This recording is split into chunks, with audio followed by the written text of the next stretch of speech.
माघ महात्म 8वां अध्याय। यमदूत कहने लगा कि तुमने बड़ी सुंदर वार्ता पूछी है। यद्यपि मैं पराधीन हूँ, फिर भी तुम्हारे स्नेहवश अपनी बुद्धि के अनुसार बतलाता हूँ। जो प्राणी काया वाचा और मनसा से कभी दूसरों का दुख नहीं देते हैं, वे यमलोक में नहीं जाते। हिंसा करने वाले वेद, यज्ञ, तप और दान से भी उत्तम गति को नहीं पाते।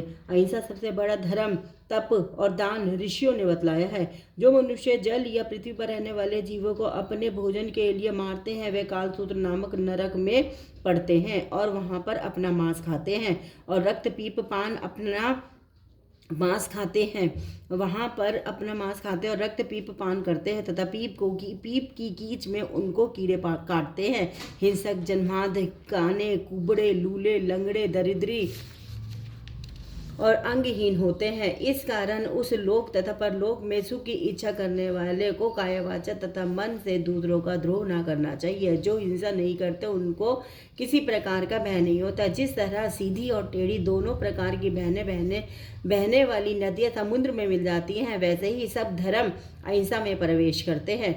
ब्रह्मचारी, गृहस्थ, वानप्रस्थी तथा यति सभी अपने अपने धर्म का पालन करने और जितेंद्रिय रहने से ब्रह्मलोक को प्राप्त करते हैं। जो जलाशय आदि बनाते हैं और सदैव 5 यज्ञ करते हैं, वे यज्ञपुरी में नहीं जाते।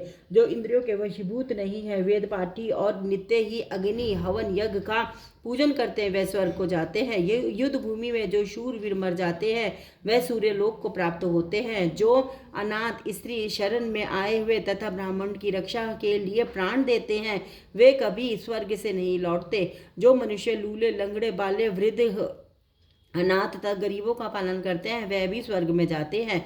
जो मनुष्य गौ के लिए पानी का आश्रय करते हैं तथा कुआं, तालाब और बावड़ी बनवाते हैं, वे सदैव स्वर्ग में निवास करते हैं।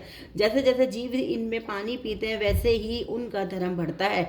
जल से ही मनुष्य के प्राण हैं, इसलिए जो प्याऊ आदि लगाते हैं, वे अक्षय स्वर्ग को प्राप्त होते हैं। बड़े बड़े यज्ञ भी वह फल नहीं देते जो अधिक छाया वाले वृक्ष मार्ग में लगाने से देते हैं। जो मनुष्य वृक्ष रोपण करता है, वह सदैव दानी और यज्ञ करने वाला होता है। जो अच्छे फल और अच्छी छाया वाले मार्ग के वृक्षों को काटता है, वह नरकगामी होता है।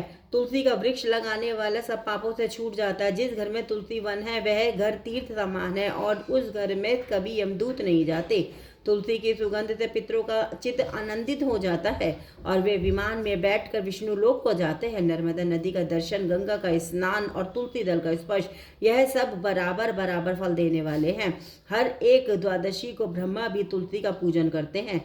रत्न, सोना, फूल तथा मोती की माला के दान का इतना पुण्य नहीं जितना तुलसी की माला के दान का है। जो फल आम के अचार, आम के 1000 और पीपल के 100 वृक्षों के लगाने से होता है, वह तुलसी के एक वृक्ष के लगाने से होता है। पुष्कर आदि तीर्थ, गंगा आदि नदी, वसुदेव आदि देवता सब ही तुलसी में वास करते हैं। जो मनुष्य 1 बार, 2 या 3 बार रेवा नदी से उत्पन्न शिव मूर्ति की पूजा करता है अथवा स्फुटिक रत्न के पत्थर के आप से आप निकले हुए तीर्थ में, पर्वत या वन में रखी हुई शिव की मूर्ति की पूजा करता है, वैसा देव ओम नमः शिवाय मंत्र का जाप करता है, वह यमलोक की कथा भी नहीं सुनते। प्रसंग, शत्रुता, अभिमान या लोभ से शिव पूजा करने वाले भी यम द्वार नहीं देखते।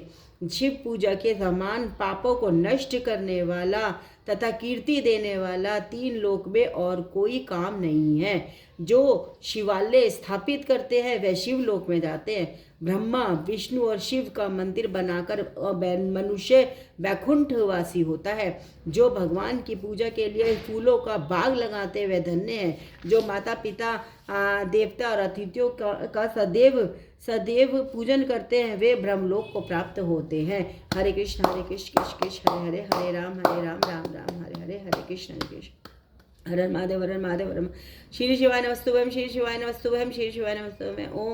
ओमकारेश्वर ज्योतिर्लिंग महादेव की जय, ओमकारेश्वर ज्योतिर्लिंग महादेव की जय, ओमकारेश्वर ज्योतिर्लिंग। हर हर महादेव। राधे राधे। श्याम श्याम श्याम।